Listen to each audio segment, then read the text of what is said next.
What is up, you beautiful collectors and rare dinosaur fans? Thanks for tuning in. Once again, it is the one and only Optibotimus coming at you with another video review, and it's been a while. There's not a lot of stuff that's out that I tend to review that I feel like you guys might be interested in, and I love dinosaurs. You guys know that. I've been a big fan of what Mattel's been doing with their Jurassic franchise. They do not seem to be letting up. And here we are with the new one. We have the Hammond collection, Atrociraptor Ghost. Now, I know that Ghost was originally revealed to us in the Dominion movie, but I guess there was more that went on with the Netflix cartoon, which I haven't watched, unfortunately. Maybe I'll give it a watch here this weekend or something. But there's more history to Ghost than what we see in Jurassic World Dominion, and I'm for it. A lot of times, Velociraptors recently,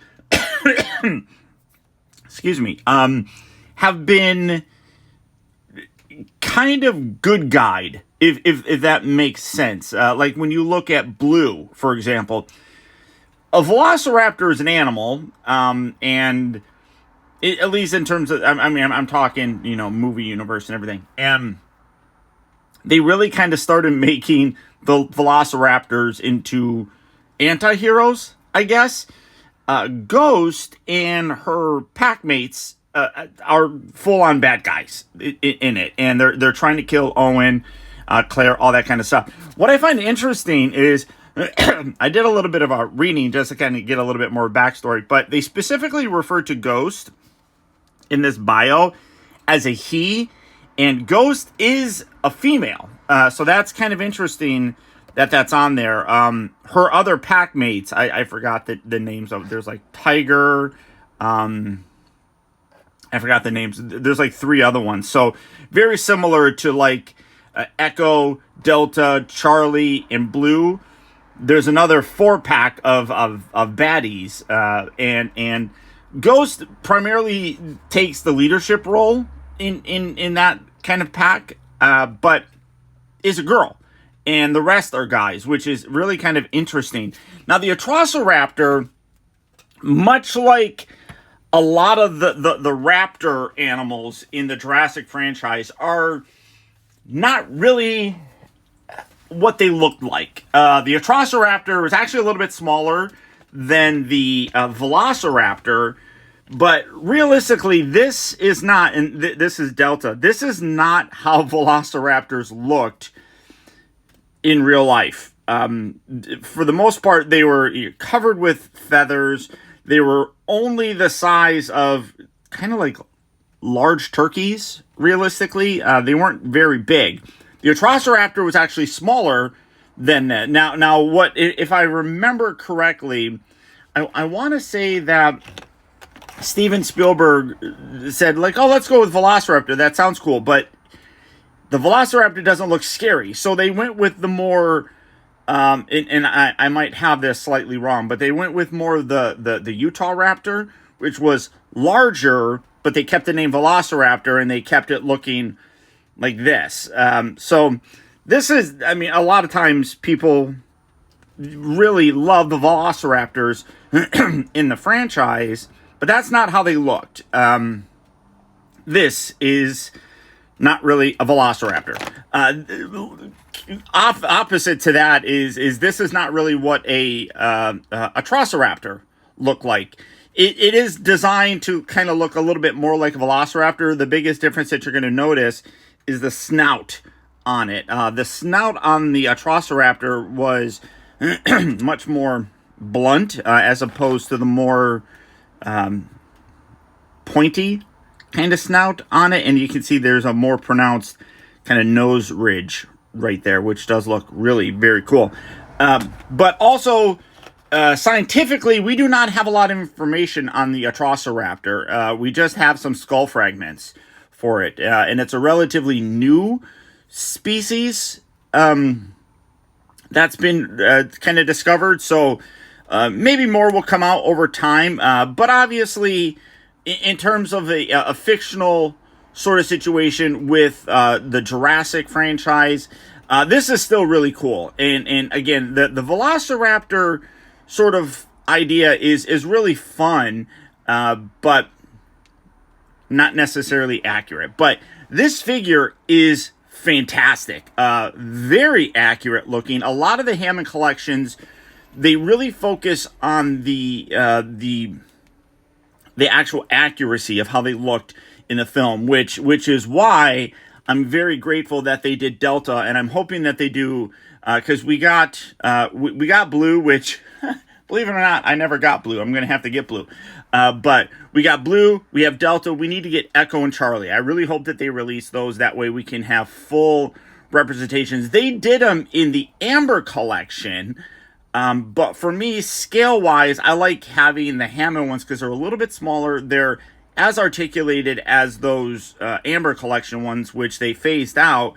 But I absolutely love it, and this is kind of a little mini review of Delta as well. But the coloration is so much more accurate on this. I'm super happy. Like, even when you look at like the dark pattern around the eye, which is really very good. Ghost here, though, obviously, as you can see, is done up in this white coloring, which was very striking in the film. It really gave a sense of foreboding and really a menacing look to it. Even when you look at the eyes, which have a gorgeous, I don't know how well that's going to come across. Oh yeah, those gorgeous red eyes, which are done with like a little plastic. Everybody keeps calling it like a glass, but it's more than likely just plastic. But a gorgeous blood red eye, which is super, super cool, which is unique to Ghost, which is amazing. But again, you can see that a very similar kind of look to the Velociraptor, but with the more stumpy kind of snout section. But overall, very, very cool. Great detail on the inside with the teeth and the mouth. Very, very cool. Great textural detail through the entire thing. Very just reptilian, kind of. You can see all the different striping patterns, which they did a really good job kind of recreating it all the way throughout the entire body, all the way down to the tail. Now, the bottom section here doesn't really have it, maybe because it's more rubbery. I mean, the whole thing is kind of rubbery, but it's a harder rubber. This is a little bit more softer rubber, so maybe they couldn't have it go all the way down. But I don't mind that. I think it looks perfectly fine. Great detail with the legs. You got the claw right there. You can see that the arms are in slightly different shapes, which works again. And I'm just using Delta because that's the most recent one I believe that we've gotten from the Hammond collection. Legs kind of look the same. I don't see really much of a difference there. But overall, I mean, and it's the positioning that I have of it. But realistically, as I mentioned, the Atrociraptor was smaller than the Velociraptor. In this continuity, they're basically the same. It's just a different kind of hybrid of sorts for the most part. But you can see the overall scale works perfectly fine. But great detail all the way around on her. For the articulation, you could see, as I talked about, the mouth can open fairly decently. That's pretty wide for the mouth. Like, ah! But I love that. Great yelling pose for the Atrociraptor. You have a neck joint right here, which is on a ball joint, so you get a good range of motion there. You have a lower neck section with that same type of ball joint, so you can get a lot of articulation, a lot of range of motion with her, getting her kind of looking every possible way that you're going to want, and realistic as well. The shoulders here for the upper arms move in and out. They rotate around. There is a bend at the elbow. There's nothing at the wrist or anything, but I do like how they are in this kind of clutching sort of pose, which that looks really cool. And again, very menacing, honestly. These back legs do have a slight in and out at the hip. They do move forward and back as well. You do have a bend here at the knee as well as a rotation. It's like a pin hinge joint right there. Same thing with the other one. And then down here at the lower ankle area, stiff as well. I like seeing that that's a solid joint. And then you have a ankle pivot so you can get a wider pose. It does take some balancing to get her to kind of stand, mostly because the feet with the claw there does get a little bit tricky. So you do have to be a little bit creative with it. You also have the tail that you can kind of use as a kickstand to get her to also to kind of stand. And then the back section here with the tail, interestingly enough, this tail, I don't know if I can pop it out. Yeah, it's a ball socket here. Now, that's not uncommon, but I don't know. Let me see if I can. Yeah, so with Deltas, you can see that the ball socket actually pegs in there, whereas the ball socket's already attached to that. So that's a slightly different mold as well. I'm curious if that translates to, I mean, the body doesn't really look all that different. Maybe a little bit thicker, if I'm being honest. Maybe a hair thicker, but honestly, like, I feel like the coloration is better. I mean, and it's easy because, like, for example, you can see the green and everything, and then you can see how there's a breakup in the color of the jaw section. Ghost doesn't have that because the entire body is the same kind of coloration, so that blends in a little bit better. I like that. It gives a slightly more realistic look and vibe to it. Did I just say vibe? Oh man, what's going on with me? Overall, very happy with how this Hammond collection figure turned out. Like I said, I don't get a lot of them because a lot of them I already have them in my display. I don't need multiples. I mean, and you can see in the box that, like, for example, the Allosaurus. I don't really care about getting the Allosaurus, honestly. I might get the Triceratops. Kind of like the Triceratops. I would love it if they did a Stegosaurus as well. I also really want them to do a freaking new Spinosaurus. We need a new one. I mean, come on. That's the big bad of Jurassic Park 3. We need a new Spinosaurus.